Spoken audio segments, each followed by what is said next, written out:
I'm lying. I need to stop saying I've got like phlegm in my throat or something. Sorry about the lighting.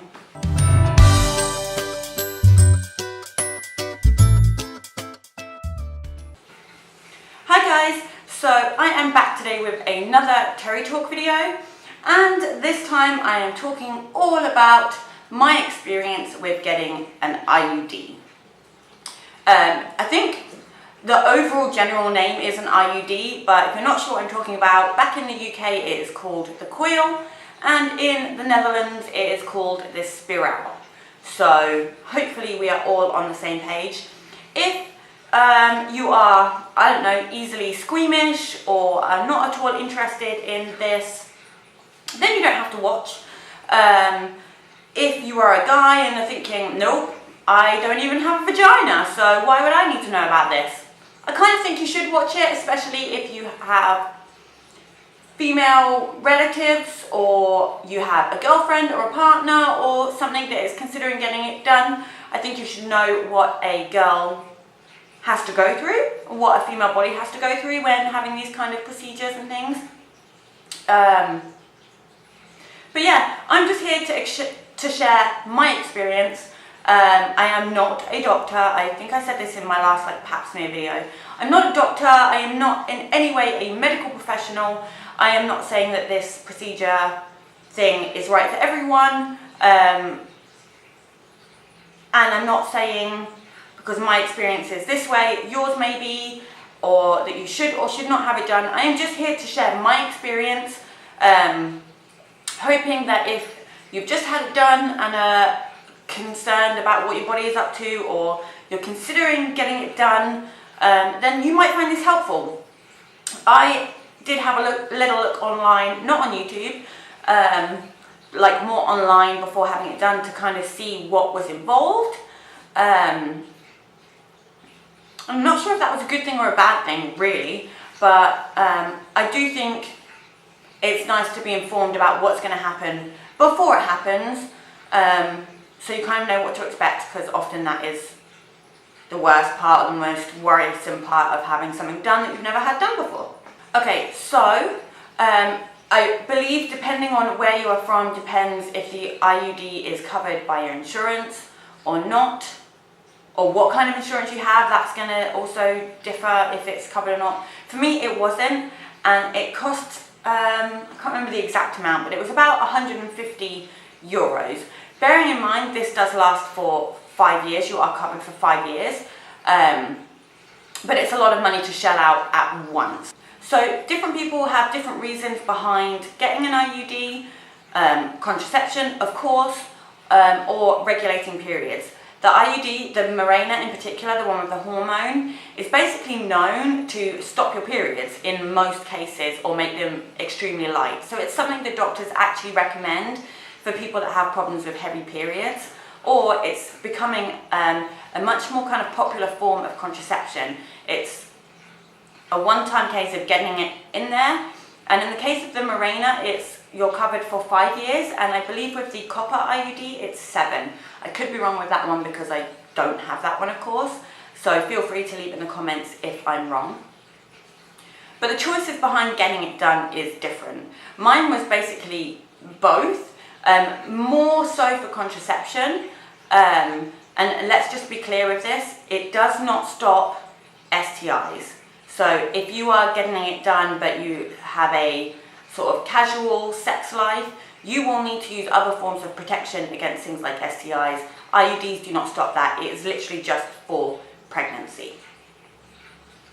That aside, so contraception was a big chunk, I would say 70% of the reason of me getting the IUD, and the other 30% for me was periods.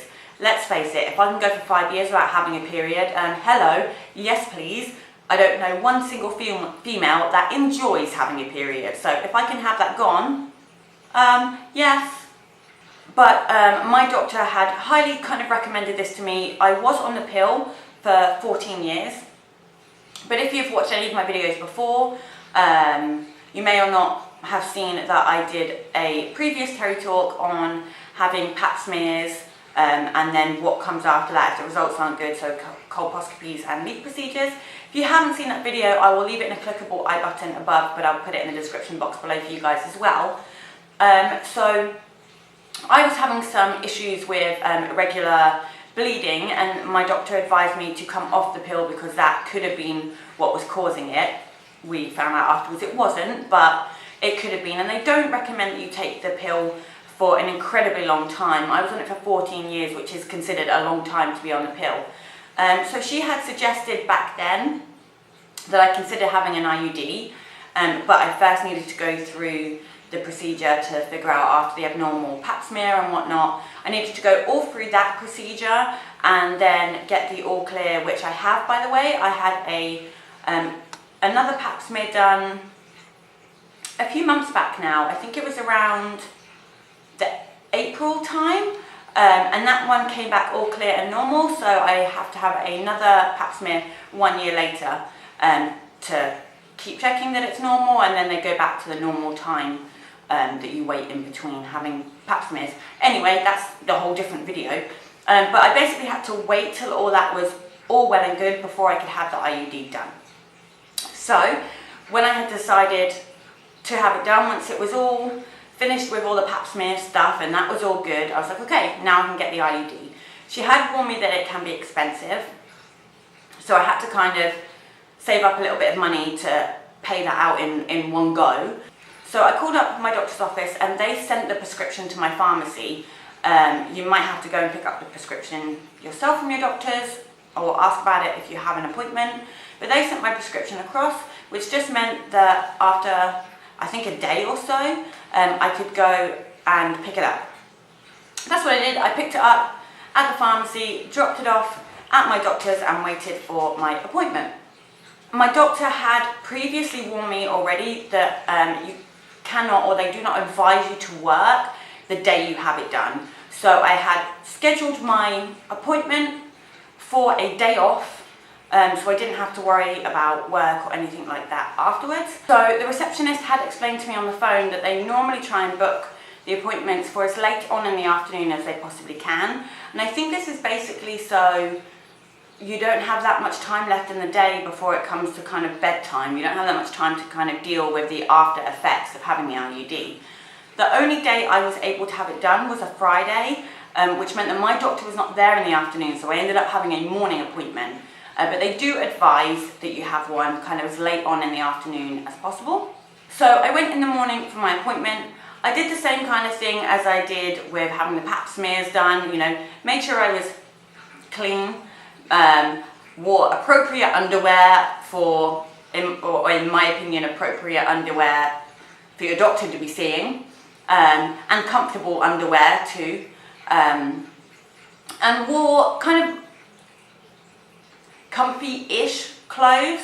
I really didn't know what to expect, so I just kind of wanted to be as comfortable as possible. I did take the boyf along with me, although he stayed in the waiting room while I had it done, but I was glad that he was there, let me just tell you that much.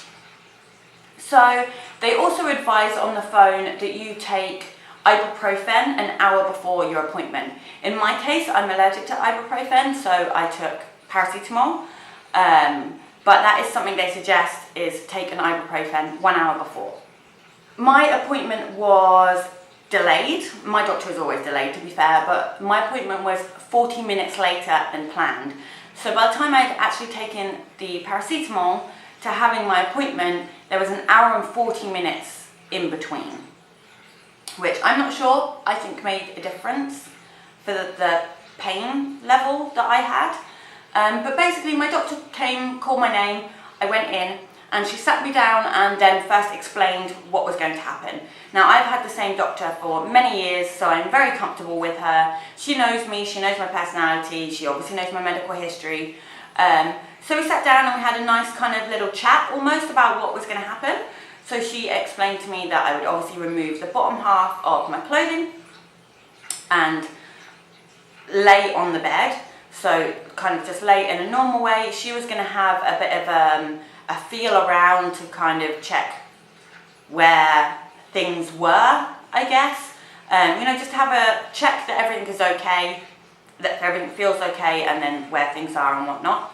And then she explained after that I would need to scoot quite far down the bed with my knees up, and she literally said, you can be comfortable and I can be comfortable, and she basically, like, so I was on the bed, like quite near the bottom of the bed, and she was sat on a stool then in between my legs, if you will.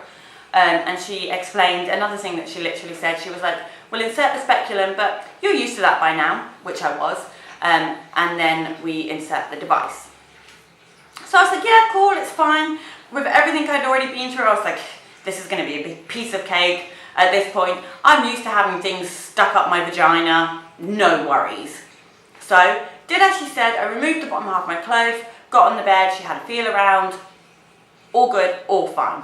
So I scooted down to the bottom of the bed, and she just asked me to lift my knees up. So I just kind of lifted my knees up towards my butt.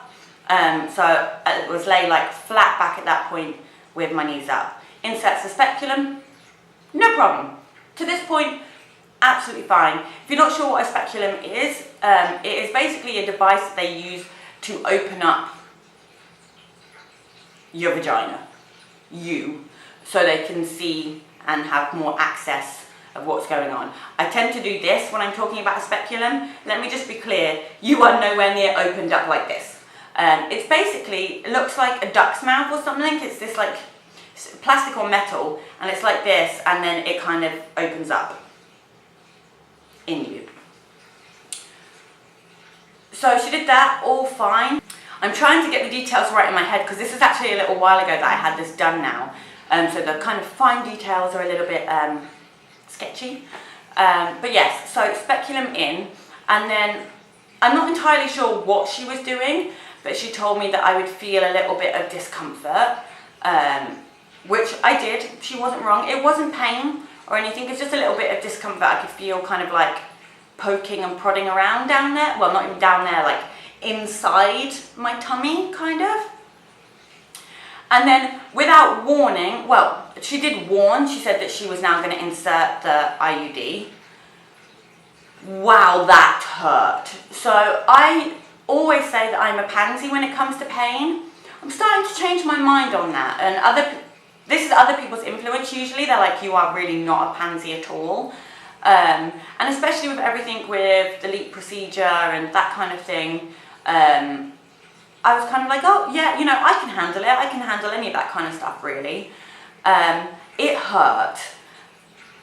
It really hurt. So I remember she obviously did it, and my automatic response was slam my knees together and like push myself up the bed, like get away. It was that kind of fight or flight response, and flight was my answer. I'm normally a fight girl, but in this situation, flight was clearly my response. It was literally, nope, like leg shut, nope, not happening, done. But it was done. So it was momentary, like, oh fuck, Jesus Christ, this is the worst pain in history, for like 2 seconds. So if you can kind of get your head around that, you'll be fine. So I kind of want to be clear. This, again, is my experience, so it did hurt me. I had read some things online. Some people said it really hurt, some people didn't. I don't know if it makes a difference that it was then, at that point, maybe an hour and 50 minutes from the time of taking paracetamol to the time of having this done. And I also don't know how much of an effect ibuprofen to paracetamol has in this situation. But I really want to be clear that it is literally a second to 2 of pain, and then it's done. She had pre-warned me in our little conversation beforehand. Once it was done, she wanted me to just lay there for 10 minutes before getting up and leaving, basically. So she'd done, she was so apologetic. It was so sweet. She was like, I'm sorry. I was like, it's okay. It's not your fault. Like, it's one of those things. So she then kind of tidied up, I guess, like her equipment. And I just kind of lay there and regained my composure, I guess. And she came over to check that I was okay. We had another kind of little chat. She was actually asking me about my new boyfriend. She saw him obviously in the waiting room. So we had a little chat about him, which was fun. And they just basically keep you there to make sure that you're okay, because the pain can be quite intense. Some people have a reaction where they pass out, but that's a lot less to do with the IUD itself and more to do with how you respond to pain. So that's obviously just a personal thing. I didn't pass out. I've passed out twice in my life, both times in pain, but I didn't pass out in this situation. She gave me a sanitary pad to put in my underwear, which I had not been told to bring one or anything like that, so I wasn't prepared in that sense. Or anything, but she provided one, which was cool. She didn't even ask if I had one with me, she just kind of gave it to me. So I got dressed, and that was basically it. I felt fine, absolutely fine, and then went and met my boyfriend, and we headed to the car, which was literally a minute in front of the doctor's surgery. But by the time we got to the car, I was already kind of wanting to hold my stomach and wanting to just sit down, and I had a pair of like cut off jeans on that like I just wanted to undo the button and the zip and give my stomach breathing room. So that's exactly what I did. We got in the car and I undid my jeans, and from that point on it's safe to say I was in pain. So he brought me home, and my intention was to come home and sleep, because that's what I do when I'm in pain or don't feel well. I sleep. And they had obviously said to take ibuprofen, which again I can't, so I was stuck with paracetamol. So we came home, I took off my jeans and put a pair of like shorts on, comfy like lounge shorts, and lay down in bed. The pain for, I would say, a good 2 hours, if not a bit more, was intense. It was really intense. I couldn't sleep because the pain was so bad. I'd taken some painkillers that didn't really seem to be helping, so I was literally curled up in the fetal position in my bed, feeling incredibly sorry for myself, and Jelly was there with me, just I think also feeling awful because there's nothing he could do obviously to make me feel any better. He made me tea, which in the end I didn't drink because I was just feeling so bad that I couldn't really wrap my head around eating or drinking anything. So after a few hours, I think I'd managed to have a little bit of a sleep, and when I woke up I took some more painkillers. The pain had gotten a lot less at that point. I was still in pain, 100%, but it wasn't that intense. And I mean, this pain at the beginning was that intense that I basically wanted to stick my fingers up my vagina and pull the damn thing out. I was in pain. But after a few hours and after that real intense pain kind of backing away a little bit, Jelly left. He went to the supermarket and also the pharmacy and picked me up some heat pads. So I would definitely say be prepared with that, hot water bottle, heat pads or something. And that's kind of how it was for the rest of the evening. I was in pain, taking painkillers. I did try and eat something, so I had the heat pad on, and my stomach felt bloated, kind of. And just really, really uncomfortable. It was a pretty persistent pain, like an incredible, like the worst period pains you could imagine, basically. But by that evening, it really hadn't worn off at all, and I was already thinking, I'm really not sure if I can go to work tomorrow, so I actually called in to say that I wouldn't be going into work. And I'm really glad I did that, because the next day was still the same. I was still in the heat pads. I was able to kind of move around a little bit more, because I really was the first day residing to my bed or the couch. So I joined Jelly on walking Alvin a couple of times, slow walks, and moving around my house a little bit more, but I was still in a great deal of pain. And as I work on my feet, I work in a restaurant, I am on my feet all day long. I wouldn't have been able to do it, so I was very glad that I'd taken, or that I'd called in sick in that kind of respect. For the following couple of days afterwards, I did actually leave work a few hours early both days, and that's because I was just feeling rough. I really was not feeling myself. A lot of pain had gone away, but I was just kind of feeling ill and unwell and really not like myself. I had messaged my older sister because She has it. She's actually on her second one and she loves it. So I was like, is this normal? You know, I was getting actually really down because I was feeling really rough. And she was like, yeah, you just need to give it time. Your body needs to adjust. So I've done that now, and let me just tell you, like, from the future, all is well and good. But at that time, I really did feel kind of crappy. I was getting quite emotional because I'm not very good when I'm ill. I hate being ill, and it makes me grumpy because I'm ill. I don't like sitting around and doing nothing or having other people have to do things for me. What comes after the IUD? The doctor had explained to me that it could kind of cause some spotting, and these are what the doctors told me and what my sister told me, and I've read online also. So it could cause some spotting. She said it could make your breasts very tender, and basically watch out for any dodgy smells. So if you have dodgy smelling discharge, or you smell dodgy, like not like yourself, like something is wrong, then you need to call them because it's likely that there is an infection. There is always a risk of infection around these things. The risks are very low, but there is always a risk. So that was something to watch out for. And in some very rare cases, the body actually expels the device. So your body basically says, no, foreign object, I don't want it, and gets rid of it. So you have to kind of keep your eye out for that as well. And this does happen apparently without people realizing it's happened. What you also have to do is basically feel for the strings. So an IUD is like a T-shaped thing, and then it has two thin strings coming down from it, and they hang through your cervix into your, I guess what's it called? The vaginal canal, if we're being fancy. That space that's there. They hang down in there, and that's there for removal purposes. And if your body is going to get rid of the IUD, it's going to do it normally within the first couple of weeks. So they say you need to feel for the strings yourself. So you basically insert 1 or 2 fingers, have a feel around, and try and feel for the strings so you know it's still there. Also, you can then tell, you're basically getting used to this device that's in your body, so in the future you can tell if it's changed. So if you feel less string or more string or whatever, you know that it may have moved or something may not be right and you need to have it checked. So I obviously waited a few days after having it done because I was in a lot of pain. There's no way I wanted to be sticking my fingers up there. After that, I had tried to feel them and I could not feel them at all.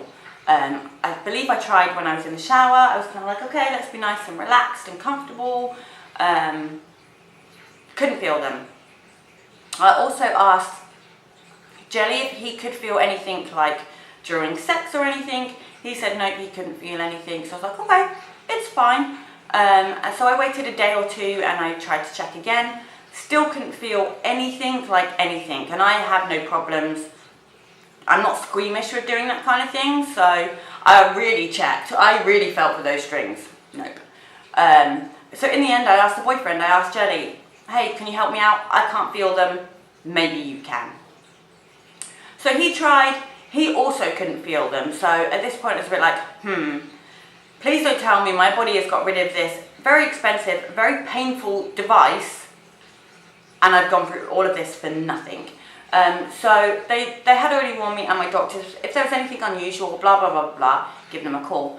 So I called them and I told them basically that I could not feel the strings. I tried, my partner tried, couldn't feel them at all. So they made me an appointment to go in so my doctor could check.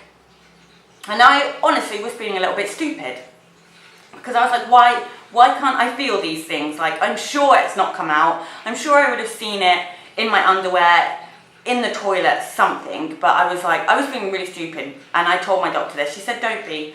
She said, some people can't feel them. Sometimes the strings kind of, instead of like hanging down, they kind of like curl themselves up and sit against the cervix. And some people have deeper vaginas than others. Apparently, little did I know until this point, I have a deep one. And my doctor literally said that I may not be able to feel it because of having a deep vagina. So I was like, okay, fine. And she asked me how I'd been since. I explained the whole story and she was like, that really does not sound good. I'm worried that your body's gotten rid of it. So I was like, oh, great, Jesus. So she's like, okay, I'm going to check, no worries. Took my clothes off, lay down. Sorry, the dog's down here making noise. Took my clothes off, lay down. So she had a feel about with her fingers, and I was kind of trying to read the reaction on her face, and she was like, I can't feel it.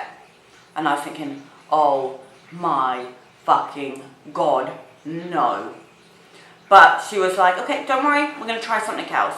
So she got one of the devices that they use for doing a pap smear, and with the little brush on the end.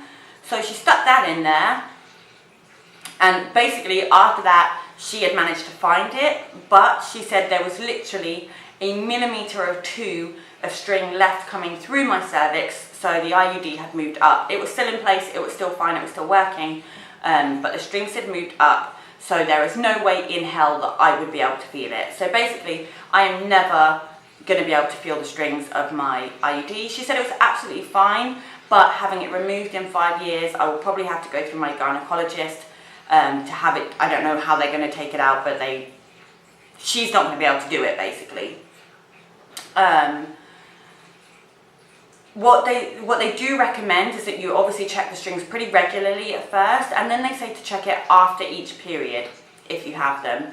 But it's something that you should just kind of check on an occasional basis to make sure that it's still there, it's still in the right place, nothing's moved, nothing's dodgy. I, however, am not going to be able to do that, but she reassures me that it's fine, and if necessary, she can check it out.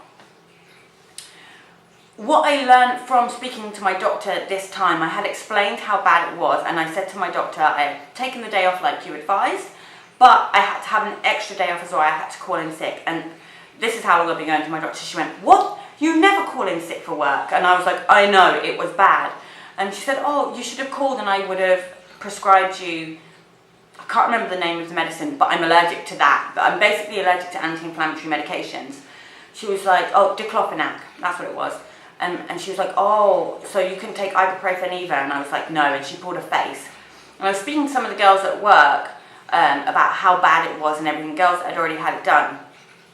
And they all went, you can't take ibuprofen, poor you. So I'm guessing that this is the key. Ibuprofen is the key. I can't tell you, I can't take it. But if you can, apparently it really helps. So not only did other females that had had it done tell me this, but my doctor also told me this. So keep that in mind. What my doctor also told me, she was actually a little bit angry with her receptionists. Basically, it is way more easier and way more comfortable for you to have it done while you're on your period. So they hadn't told me this when I called to make the appointment, and my period had literally finished about a week before I actually had my appointment. But they recommend you have it done during your period. I don't know exactly why this is, but it's supposed to make the procedure way, way less painful for you. My older sister, as I told you before, she's got, well, not got two, she's got one, but she's been through two now, been through two procedures. She said one time she had her period when she had it done, and one time she didn't. And it was definitely way more comfortable to have it done while she was on her period. So something to keep in mind. They also do say if you've had children, it's way easier. She has, but they say it's way, way, way, way, way less painful if you've had kids. So also something to think about. After that, basically I want to quickly run you down since then. It's been 2 months now since I've had it done. So I experienced spotting 3 times within the first month of having it. And literally just very light spotting, kind of panty liner done. I got my period around the time when it should have come. It was a very odd period for me. It was very, very light when I first noticed it, so I figured, oh, it's just spotting again. But it definitely kind of turned into a full-blown period. That was 12 days long. Oh, I was pissed off about that. My period has always been 5 to 7 days. 12 days. And it went from really light to super heavy to really light again, which is odd for me. I'm normally heavy, then light, then gone. But I was kind of thinking, oh my God, if this is the new future, no. Take it out, I don't want it. I'll happily go back on the pill again. Like, not happy at all. I didn't have a great deal of period pain, which was nice. 12 days, like, come on, that's insane. Not happy. After that period stopped, I had no more spotting and have had no more spotting. and I technically should be on my period now, which I'm not. They do say it takes a few months, or it can take a few months for your body to kind of get into the swing of it. I know some girls, I have some girlfriends that had it done and then bam, never had a period again. So I'm hoping I'm done now, no more periods for 5 years, but we'll see. It's only been a couple of months. But so far I've had nothing, no signs of a period at all. One thing I will say that I have noticed when the doctor told me about breast tenderness, wow. Now this is something I've never experienced before. I have very small boobs, so I've never experienced breast pain. I didn't get it like as signs of my period or whatever, but wow. Basically it would start with 1 or 2 days where my nipples were super sore, and then after that it was about a week where my boobs were sore, like just sore to touch. If they jiggled around a bit, they were sore. That has now gone away. I haven't noticed that in around 3 to 4 weeks, I would say, so thank God that's gone away. On the plus side, my boobs grew. Very happy, and I have literally told everyone in my normal life about this. I'm 30 years old and my boobs have finally grown. They are not huge, let me just clarify this, but I was like a double A before. I certainly didn't fill up an A cup bra. I now do. I now definitely fully fill an A cup. I can feel the difference, I can see the difference. I am incredibly happy that I have some form of boobage and they are bigger than they used to be. I don't know if that's a common side effect. It's the only thing I can attribute it to. I haven't had any weight gain or anything else like that.